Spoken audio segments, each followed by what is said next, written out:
Bonjour à tous, vous êtes bien sur 8 Mont-Blanc, nous sommes le lundi 6 mai, c'est l'heure de votre JT. On commence bien évidemment par les titres. Des adolescents et des livres, non, l'équation n'est pas négative. Rassemblés ce samedi au centre culturel d'Aix-les-Bains, les collégiens savoyards ont rencontré des auteurs de romans et ont assisté à la remise du prix littéraire pour lequel ils ont voté. Et rencontre avec un savoir-faire qui se perd, grainetiers. Ils ne sont plus que 2 en France à commercialiser et sélectionner des graines de fleurs et de légumes. En Haute-Savoie, la société Ducretet a fait perdurer ce métier ancestral. Reportage à suivre. On commence ce JT par une très mauvaise pente pour la grande traversée des Alpes. La décision du tribunal administratif de Grenoble est tombée ce lundi matin. L'association Grande Traversée des Alpes, qui promeut l'itinéraire touristique, a été placée en liquidation suite à la demande de ses dirigeants. La fin près d'un demi-siècle d'histoire. Un goût d'amertume pour de nombreux collaborateurs qui déplorent l'absence d'une politique commune de massif à l'échelon des Alpes françaises. On fait le point avec Emmanuel Jaude. La grande traversée des Alpes n'est plus. Après 48 ans d'engagement en faveur du développement du massif alpin du lac Léman à la Méditerranée, Guillaume Reuil, président de la GTA, a demandé la mise en liquidation de l'association. Une décision adoptée par le tribunal le 2 mai dernier. C'est ce que nous avions demandé nous-mêmes en assumant ce choix, puisque vous savez, quand on passe de 600 700 000 euros de budget en un an à 300 ou 250 000 euros et que nous n'arrivons pas à réunir autour d'une même table et dans un même dialogue tous nos partenaires, eh bien, il faut se rendre à l'évidence, il y a des moments où les histoires prennent fin. C'est donc bien en premier lieu à cause des baisses drastiques de budget que l'aventure s'arrête. Un coup dur pour la structure, gestionnaire de quelques 5000 km de sentiers, pistes et parcours aménagés, et dont les retombées économiques directes avaient pourtant été récemment évaluées à 17 millions d'euros chaque année. Plus qu'un goût amer, on a un sentiment de gâchis. Vous savez, en 2 mots, la grande traversée des Alpes, c'était l'animateur, le constructeur du tourisme itinérant sur le massif alpin, du Léman à la Méditerranée, qui permettait à une clientèle nationale et internationale de venir découvrir notre beau massif. Alors évidemment, tout ne va pas s'effondrer du jour au lendemain. Les itinéraires sont encore là pour cet été, bien sûr, et pour un certain nombre d'années. Mais quand vous n'avez pas d'animateur du tourisme itinérant, parce que c'est une filière assez compliquée à construire, eh bien tout finit par s'étioler. Reste à espérer que les Alpes françaises réussissent le pari de mener une politique commune et cohérente sur leurs massifs respectifs, et ainsi prendre la suite de la GTA pour développer et entretenir l'itinérance dans nos montagnes. Nous l'avons appris la semaine dernière, Yann Bazin, animateur de l'architecture et du patrimoine d'Annecy, est décédé vendredi 3 mai à l'âge de 51 ans. Il y a un peu plus d'1 an, nous avions rencontré l'homme pour une visite des vieilles prisons de la cité lacustre. On regarde un extrait de l'émission.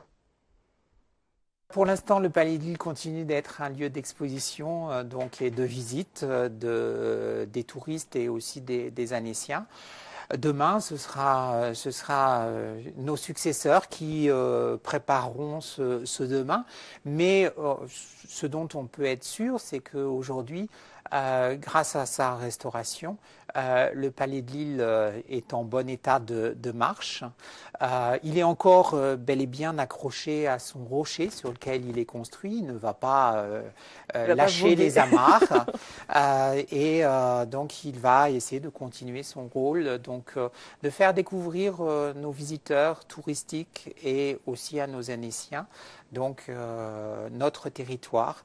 Et le Palais de Lille, c'est un peu vu d'ici. On regarde le territoire vu de ce bâtiment pour faire découvrir la richesse de notre territoire à tous nos visiteurs.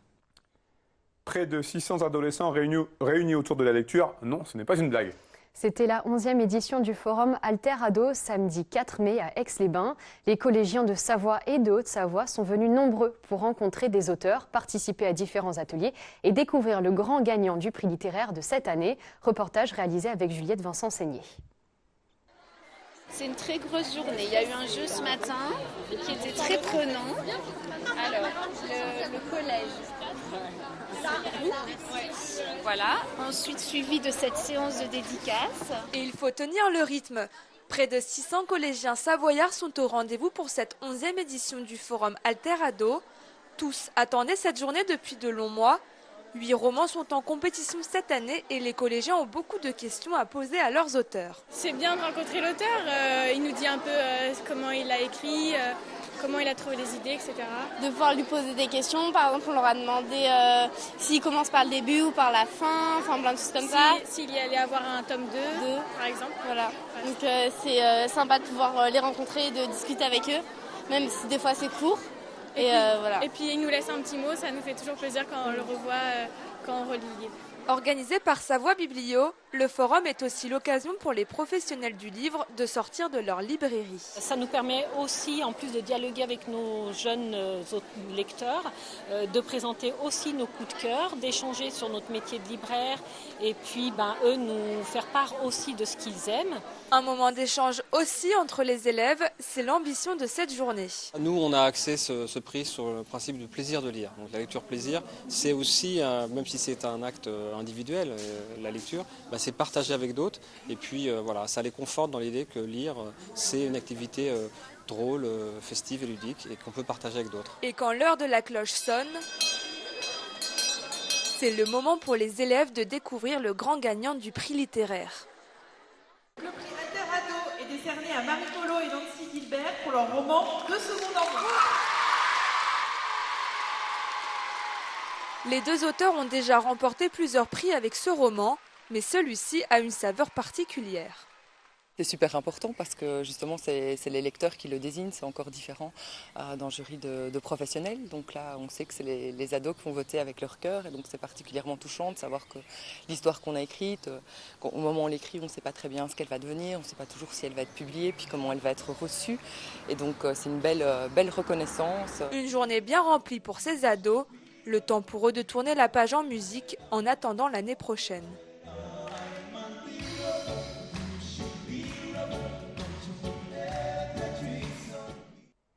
En bref, Frédérique Lardet, députée de la 2e circonscription de Haute-Savoie, a annoncé ce lundi qu'elle ne cumulera pas des fonctions de maire d'Annecy et de présidente du Grand Annecy si elle est élue. Pour rappel, les élections auront lieu au printemps 2020.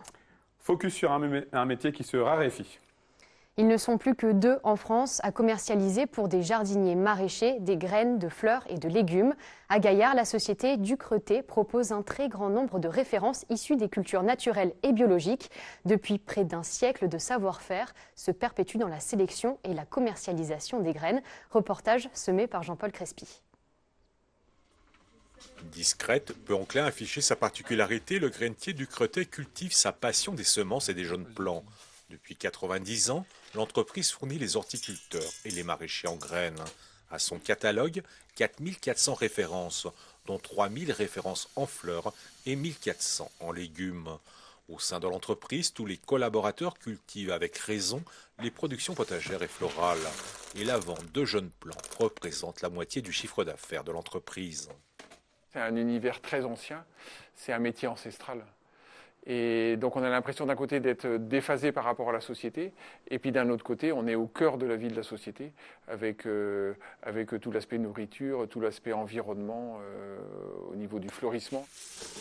Métier du quotidien, métier qui touche à la vie, quoi. Et en France, malheureusement, j'ai envie de dire, on n'est plus que 2, quoi. C'est un paradoxe sur quelque chose aussi fondamental, quoi. Ouais.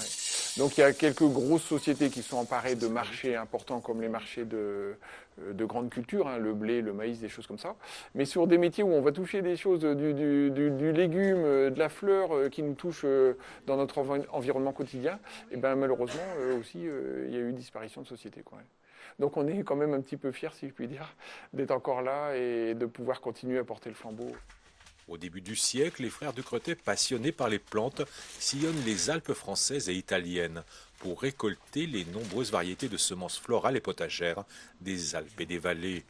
Aujourd'hui, certaines de ces graines continuent à fleurir les villes et les jardins ou favorisent une production légumière de qualité. On est presque toujours dans l'infiniment petit, oui. Dans l'infiniment petit, avec des phénomènes tout ce phénomène de la germination, qui est quelque chose qui est complètement invisible à l'œil nu, qui est sur une échelle de temps quelquefois qui est très longue. Il y a certaines plantes au niveau de la germination qui peuvent mettre jusqu'à un processus qui s'étale sur l'hiver, quoi. Et puis à la fin, on a un résultat. Enfin, il y a un petit quelque chose de magique dans l'histoire, quoi. Et quelque chose de très très lié à la vie, quoi. Ouais.